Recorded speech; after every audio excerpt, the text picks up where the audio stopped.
I'm Eric Singer, Gazette.com, and this is Between the Lines. We're focusing on a terrible Labor Day tragedy where 2 teens are dead, 1 is still in the hospital, and 1 has been arrested under suspicion of drinking and driving. Joining us now is Andrea Sinclair, Gazette reporter. You've been focusing on this story, and you had the opportunity to speak with one of the family members of one of the teens who died. I had the opportunity to speak with Bobagir's older sister very briefly. The family is actually preparing a statement right now, which I'm waiting on.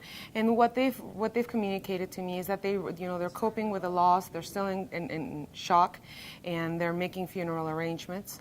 But they also are very interested in making sure that this tragedy serves as a lesson to all other teens in the community, that they learn to make good decisions and be responsible drivers. And speaking of lessons learned perhaps for the rest of the community, other school districts are participating in something like this in the future. Well, several of the school districts have expressed not only their support for the families and their colleagues who are going through the loss of these 2 students, but they're preparing to have guest speakers at their schools. Mitchell High School will have a guest speaker on September 19th to speak to kids about responsible drinking and driving.